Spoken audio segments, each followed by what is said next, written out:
Hello, my friends, and welcome to another round of the Pencil Pro Prompting Championships, where we combine great creative artists with great creative tools, but only two enter and one may survive. And oh boy, do we have a heavyweight clash for you this week. In the red corner, representing Pencil, he's from Milton Keynes, it's Tim, and he goes one-on-one with Brandtech's London representative, it's James. Just to remind you of the rules, both creatives are given the exact same prompt. They have the same access to all of the same pencil tools, models and features, and everything else is up to them. So without further ado, what is our prompt of the week? This week's challenge, we asked these two to show us what it would look like on a themed airplane. Everything else is up to them.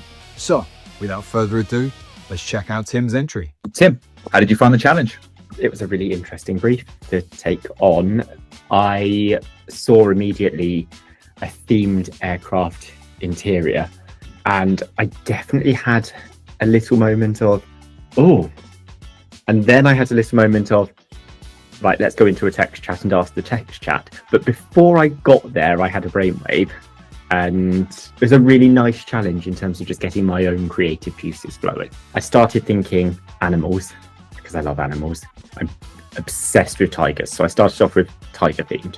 Then, by a bit of jumping around, I was thinking about different animal themes that would work for a plane, and then obviously snakes on a plane. It's where you've got to go. Or even though I'm thinking snakes on a plane, I actually wanted to go like luxury, opulent, and find a way to integrate my theming in a fun but still deluxe way. Where I actually ended up with is I also thought, let's try something I've not tried with pencil before. And that's how we came to me doing a hand-drawn sketch of what I wanted.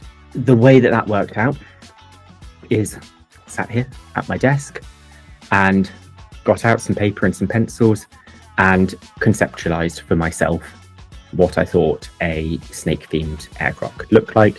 There was a bit of playing around involved, but I very quickly settled on an idea of like the hooded Cobra being the seat back for some really like luxurious aircraft seating. I then took that into pencil and I used the image agent. My thought there was that Nano Banana is really good at picking up on referencing. I haven't tried it with this kind of sketch-based reference before, so I wanted to give that a go. But I uploaded a photo of my sketch and then just asked Nano Banana to convert that to more kind of like full concept art, which it did a really, really good job of. It essentially like fully colorized the sketch that I'd produced. Like it matched my concept perfectly. It's definitely something I'll be doing again because love drawing, hate finishing a product. Where I took that though, is I knew for this purpose, I wanted something a bit more realistic.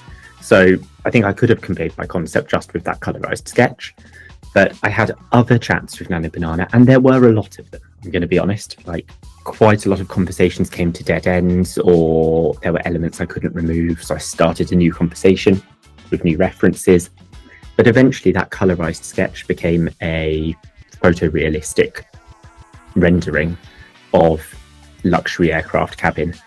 A few changes, like it became more of a business class than a private jet. I also knew that I had to include a pun. There wasn't a chance that I did a themed airline without a pun. So rather than trying to get the image agent and Nano Banana to produce signage in situ in that shot, I came out of the image agent, went to the image generation tool and used prompting with Imagen 4 Ultra to produce a sign for Cobra Air in class, which I was very, very happy with. Then I took that as an additional reference. So we've got my fully photographically rendered cabin, we've got my Cobra Air signage, and I basically said, integrate this signage into the cabin. And then there was a little bit of reprompting to get it to the right position, but it ended up looking really, really cool. I knew that I wanted to convey like luxury. I couldn't have an empty airline. We needed to see luxurious, elegant, refined people in there, maybe a little bit of illness given the snake theming. So I used Nano Banana for one final step, which was just adding in people. I did have to be very, very specific about where they were sitting to make sure that they ended up in the seats, not merging with the armrests, but it's all fun. the one thing that I then had to reprompt at the end of all of that is the people weren't very diverse. So I consciously went in and I reprompted a couple of the people just to change their ethnicities and age groups, just so it wasn't entirely a bunch of rich white people in their 30s, which wasn't the vibe that I wanted for this image. I love it. It's so cool and it's so out there. I do like the way that you used, between the sign, between your original drawing and the prompt improver. It's almost as like you're a chef in the kitchen and you've got the frying over here and you've got the stove over here and you're playing with all these tools. Did it feel comfortable enough being able to tap into all these different sources? Was it seamless enough to go between them? Yeah, absolutely. I mean, I basically never work in a single workflow. Like, my mind doesn't work on a single track at any given point. So the ability to come into slightly different tools or in and out of conversations to make things work is always really, really helpful in my process. And did you feel like, you mentioned the trial and error aspect of it, did you feel like sometimes you would kind of bat the ball towards pencil and it would bat you back something that you didn't quite expect, but you're like, you know what, that wasn't what I meant, but I like it and I might incorporate it? Oh, absolutely. And I mean, particularly around some of the ways that textures were interpreted, I couldn't quite visualize for myself how I wanted snake print to be on all of the walls, and actually first prompt pencil got it right. Amazing. Oh, I love it. One last thing before we wrap up. Your opponent is James Dow. Do you have any fighting talk? Do you have any trash talk for James ahead of his entry? Oh my God, trash talk is not my thing. I will tell you that I 100% did pick that I wanted to be up against James because I wanted a challenge. So I'm just excited to see what he's done. Clash of the Titans it is. I'll take it. A respectful bout as well. I enjoy it. Exactly. We'll see if he's respectful about me with his trash talk. I know, because you've gone first. If he is very trash talky, then he looks bad out of it, right? There we go. And then I win. Perfect. Yeah. Tim, thank you so much for joining me. Thank you. Wow, a first-class entry. But before you check in your bags, let's check in with James. Amazing. Wow. I love the lighting and the wrapping around the characters and how blended this all is in together. Mm-hmm. Tell us a little bit about your process. Yeah, sure. Well, the first thing I did was just use a bit of human brain. And I thought, I spend a lot of time with brands. I spend a lot of time creating brand worlds, and they're all very organized and tidy. And I thought, that's not very fun to do on your own little private challenge mission. What would be a bit more interesting? And I thought, there's so many great movies on planes, snakes on a plane, airplane. It'd be fun to just throw all of that into one Hollywood Airlines. And then I sort of started, as you would do, thinking, how do I get snakes on a plane into the first thing? I was like, well, I need a plane interior, right? So the first thing I did was went to Pinterest, went to Google image search, used a program, a website I like called Flim, which is a database of stills from millions of films around the world. Grabbed a really nice shot of an interior of a cabin and then used that as my base prompt. So I chucked that into ChatGPT, said I want to generate something like this. I've got my own prompt GPT that helps me with lenses, lighting, all of the DOP stuff that would take me forever to write down. And said, make me something like this, gave me a prompt back. And I just checked out the different generations from the different models to see which interior I liked the most. And once I had an interior of a plane, I thought, well, it's time to get Samuel L. Jackson and some snakes in there. Super cool. Oh, I love it. Tell me a little bit about the technical aspect of this. Why did you choose the models that you went with? Any kind of changes that you had with prompting, and did any difficulties come up there? Yes. Well, the obvious thing was to use Nano Banana. Yeah, just finding poster shots of Samuel L. Jackson in the movie, and then combining that with my airline shot to get that, get him positioned in. So here's where we start, right? I've got this shot, and I think, it's a good photo because I can see a lot of faces. Right, it's a kind of angle that's quite interesting. The lighting's good. So I just say, look, I want to create a cinematic prompt for a plane interior. Something like this, but not 70s. I'm going to put some mad stuff in it, right? And I get back this lovely long prompt. So it's got my subject that's happening in some nice detail, and then it's got a load of specifics: location, time, lens, framing, palette. So that gives me, like, testing a few different models, that gives me these images. Looks fun, looks like a pretty chaotic scene to start a cinematic image with. So then I choose one, and it's this one here. I think that one, the seats are facing forward, there's electricity, the oxygen masks look correct, the lighting's cool. So then what I do is I get our friend Samuel Jackson, and I get our image, and I just say, look, show me this man standing behind a row of seats halfway back on the plane. And there he is. He's on the plane. He's ready. And then from then, it's kind of a process of rinse and repeat. So he looks good in there, but he doesn't look like spot on. You know, we can play with the lighting a bit more, and that's the theme that is through this. So I then harmonize this in Photoshop. So I'll use the select tool and select him, make a second layer of him, and then hit harmonize. And that sort of just gives a nice difference of layer there. You can kind of see the difference in lighting. And then it's just going through that rinse and repeat process. And each time I'm just, I'm hitting 4 or 5 different gens to try and see what I get. This is with Jodie Foster. And then it gives me this, but for some reason it's changed the angle. And it moves Sam. He's like lost his face, doesn't really know who he is anymore, and he's creeping up behind her. But I thought, look, well, she looks great. That's definitely Jodie Foster.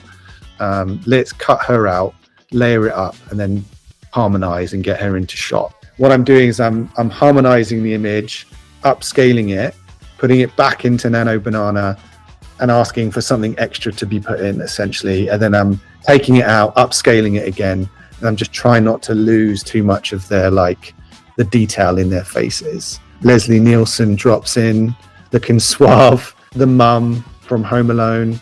The rest of the cast in there.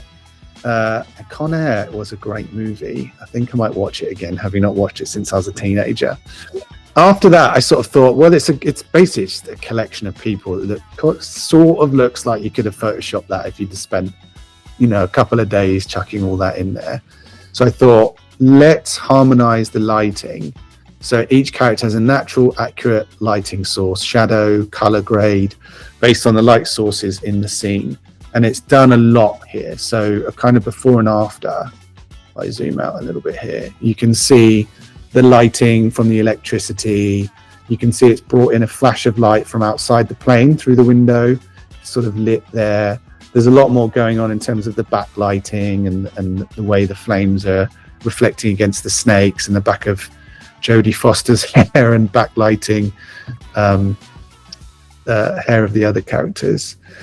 And then the sort of final thing after that is to take a couple of those different layers and put them on top of each other, and then grade it in Lightroom. This is something I always tend to do with AI images, because it just sort of slightly un-AIs them. It just adds a different layer of lighting, and it sort of makes it feel a bit more cohesive. The contrast and the color grading becomes much more consistent across everything.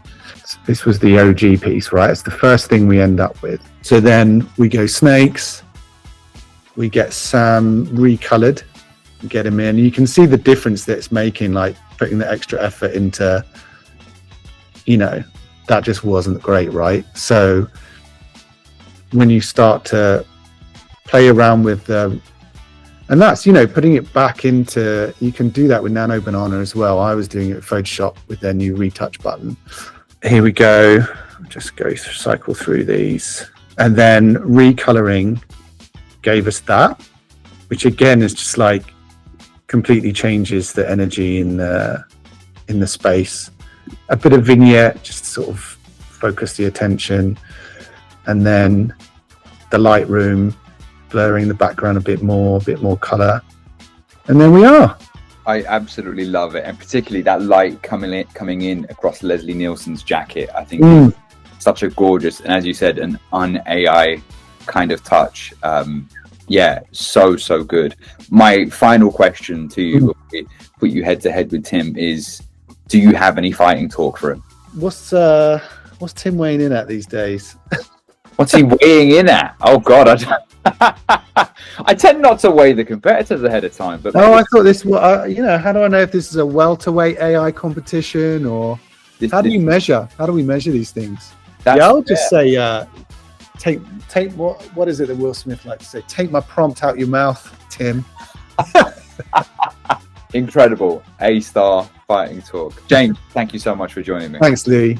Two great entries, so without further ado, let's hit it with the breakdown. First off, looking at Tim's, I think it really shows off the creative within him.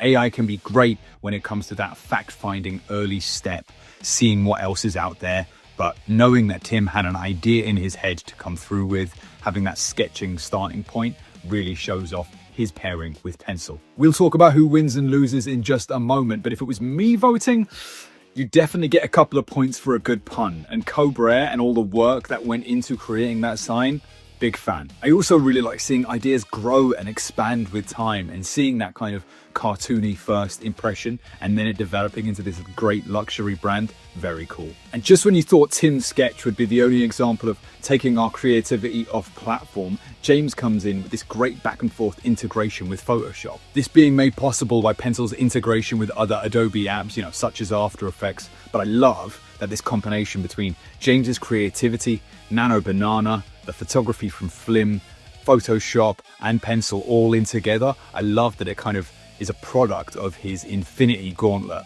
of creativity over the years. One thing I love about both of these entries is the lighting. You can really see that high altitude lighting coming through the windows in both images, and it really brings them to life. I know we harp on it here from time to time at Pencil, but that is really what Pencil is all about. It's called Pencil because it's the tool in the hand of the creative, in the same way that an air fryer doesn't replace a chef. It simply gives them another tool to play with. Whether it be through the hand sketch drawing or through Photoshop, I love that both of these artists took their own skill and used Pencil to amplify it. But there can only be one winner, and it's up to you to help us decide who it is. You can leave your votes for who won this round of the Pencil Prompting Championships anywhere that Pencil has posted this video themselves. So that'd be either on LinkedIn, on YouTube, or over on our own learning platform, the Pencil Community. That, my friends, has been the Pencil Pro Prompting Championships. Thank you to James and Tim for taking part. Please reach out to the Pencil team if you have any questions or if you'd like to take part in a future round of the competition.